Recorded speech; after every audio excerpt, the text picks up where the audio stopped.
So Tariq's stay in jail was very short-lived after some help from Rashad Tate, who has a lot of influence, and you can see him using all the help of the powerful people around him, including Davis McLean, Cooper Sachs, and Kanan, who came back in yet another hallucination scene.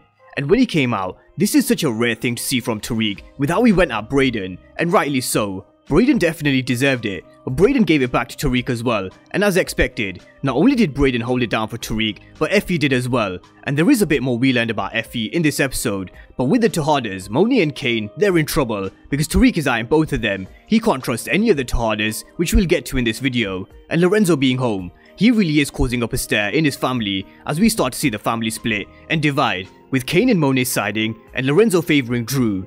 But with Mecca telling Cane towards the end of the episode that he wants to meet Lorenzo, what's his play? So we're going to dive deep into all things Power Book 2 Ghost, episode 6 in this review and recap. But let's start with the Tejadas, where this episode kicked off, and that's with Lorenzo's homecoming. He said that Diana did something that nobody was able to do, and she was the most loyal out of everyone. And with Kino telling Lorenzo that he raised the boss in Diana, we all saw the look on Monet's face, because she's the one who raised Diana, while Lorenzo was inside, and she really wasn't pleased with the way Diana helped Lorenzo, and kept it a secret. And she made her feelings very well known when she told Diana that she killed a man. But all of a sudden, Diana's got this confidence about her, with now that her pappy's home. But Monet grabs Diana right up against the wall and tells her, you don't know who you're fucking with. And just like she told Cane in season 1, she told Diana that she'll kill her right there. And that's because Diana asked the right question. Is there a reason you don't want Lorenzo home? Clearly Monet didn't want Lorenzo home, because it was written all over her face multiple times in this episode. And that's because her power and control over her family is gone.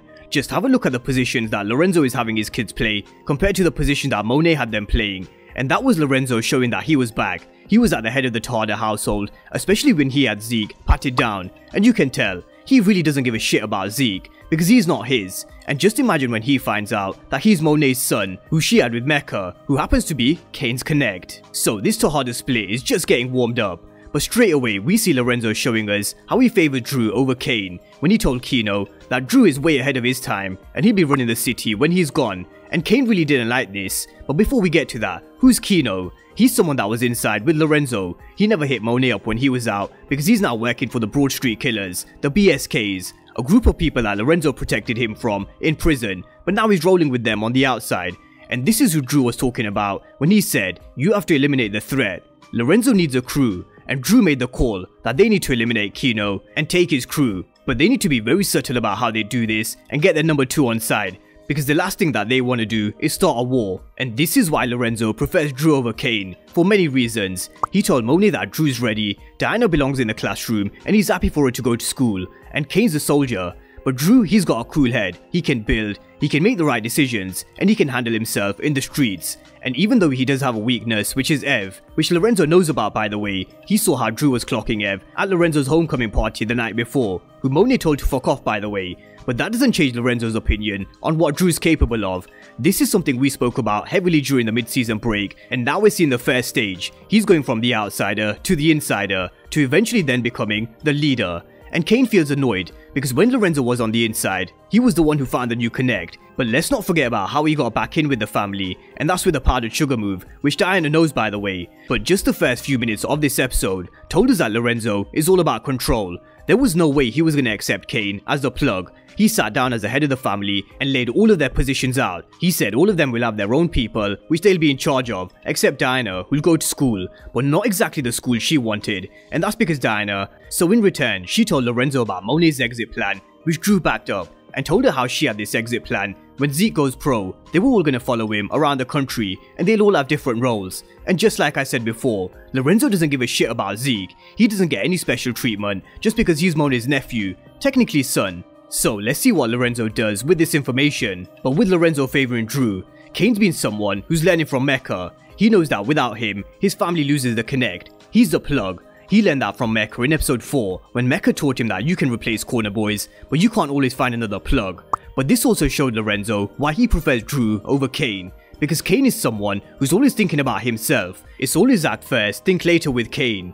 But with Mecca, at first he wanted to keep his identity a secret. Of course, for his plan to work, he needs to stay invisible, you know, just like a ghost. But after Monet told him that it's done, it's over. He's gone from laying back to now playing offense. And now he wants to meet Lorenzo. But what's his game meeting Lorenzo? We're just gonna have to wait and see. But all of this has just pissed Cane off, with Lorenzo playing Drew close to him, and also with how he said Drew and him are ready to meet the Connect, how Mecca now wants to meet Lorenzo, and this forces Cane to joining forces with Monet, because they both feel pushed aside by Lorenzo, and because Monet needs the money to pay Davis McLean because he's asked for 500k for any information that could lead back to the Tejadas. So they've got no choice but to lean on course correct once again, and that leads them to working with Tariq, Brayden and Effie as well. So with that being said, let's move away from the Tejadas and let's talk about Tariq in jail, his case, his relationship with Brayden and Effie, and his business with the Tejadas. But let's start with him in jail. And it was pretty inevitable. Trying to get bail for a double homicide, which includes killing a cop, was pretty impossible, and Tariq told McLean and Sachs that someone's framing him, which is half true.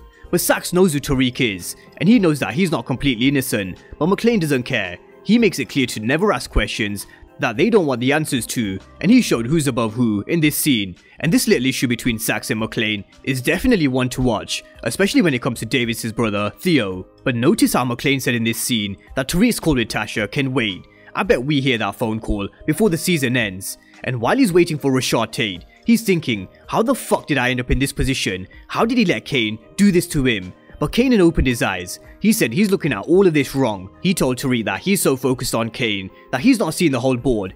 He needs to think about who was pulling the strings and who was helping him make the moves in season 1. That was his mom Tasha. So he thought Monet was pulling the strings for Cane, and he said he had bullets waiting for all of them. But Kanan said, sometimes it's the ones you love the most, and that includes Lauren and Brayden. But to be released from jail, Tariq used the help of Rashad Tate, and he did this by promising him the photo album that we've been discussing over the past few weeks. The clue was in the very first episode, because Sweeney said he burned his evidence, but the Western's photo album still exists that he had Brayden get is going to help Tate get his seat at the table. And Tariq's out of jail, thanks to his new friendly judge, who's a friend of Rashad Tate's. And he went straight for Brayden, and wow, when have we ever seen Tariq this angry before? It rarely happens. One scene does come to mind, which was in season 6, episode 10, when he told Ghost that he hates him for how much he lied and how selfish he was. And it's a very similar situation that Tariq now finds himself in. He's angry at Brayden for lying to him about working with Cane, which ended up with him being wrapped with a double homicide. And if you notice, Tariq gets very angry with someone's lying to him. But let's not get it twisted. Even though I am rooting for Tariq, he is a bit of a hypocrite in this scene, because he's someone who lies all the time, and he's telling Brayden to go follow his family's footsteps before someone ends up dead or in jail. But what Brayden said was 100% right as well. Ghost was rich and connected, just like the Westerns, and both of them chose to be in this life when they had a choice. Ghost gave Tariq the choice of going straight, but he chose this path. And so did Brayden, and he even said in this episode again, he loves this shit. But in the end, after a conversation with Effie, Tariq was honest with Brayden and told him everything, exactly how it went down with Ramirez and Jabari. And so was Brayden honest with him about how Monet and Cane approached him to replace Tariq. So with that being said, let's talk about Effie's relationship with Tariq and how she held it down for him. Now, Tariq asked Effie about her connect, but she said Tariq's connect had better shit than hers, and her connect stopped answering his phone a while back. So make of that what you will. It doesn't tell us who Effie's connect is, but there is some more info. But Tariq was open with Effie because Effie knows who he is. He's a monster. And when Tariq told her that he killed Jabari, she said he did what he had to do. Very similar to what Jukebox said to Kanan when he told her that he killed his own son Sean. You did what you had to do. And there's a little Easter egg which some of you may or may not have caught. But Effie and Brayden are the two people that he can trust. Effie was going to handle transport and re-ups, and Brayden was going to cover course correct. And Effie certainly knows how to handle and carry herself, and she even said she'll be able to handle Cane, but she was worried about him. But Tariq said he knows what he has to do. He's got to kill Cane, and I agree. He does have to get rid of him, but I'm not sure. I don't think Tariq will kill him. I think he'll pin all of this shit on Cane and get rid of him by sending him to prison. And who could help him is Brayden, Effie, and maybe Diana as well, who Tariq could use and turn against Monet and Cane. But this episode finished with Tariq showing Ghost's letter to Effie, and Effie telling Tariq that maybe Ghost didn't know you at all. Your story isn't over, it's just the beginning. So he burns the letter. But elsewhere in the episode, we saw Tariq finishing things with Lauren, which pushes him to lean on Effie even more. And now she's got a bone to pick with Carrie, because she's finally realized that she was lying to her about how they were looking at Brayden when she very well knew that Tariq was the target. And she also knows that she was sleeping with Zeke. So this is definitely one thing to keep in the back of our mind. Now, there was a mention of 2-Bit in this conversation between Tariq and Brayden, but he said that he hasn't hit his phone in a minute, so who knows if we'll see him. Now we also saw Lil Guap, who still hasn't changed with his social media ways, and then there's also Cooper Saxe spying on Jenny Sullivan, and you can bet with Cooper Saxe being shady as he is, he's gonna use his relationship with her to get inside info for Tariq. And that was episode 6, not exactly action packed, but this set the foundation for the rest of the season, which will definitely be insane. So drop all your comments down below, and I will be back with my part 2 recap later on this evening. So if you're new to the channel and you haven't done so already, then remember to smash the subscribe button if you want to see everything Power Book 2 Ghost and Power Universe related. But as always, thank you guys for watching, and I'll see you in the next one.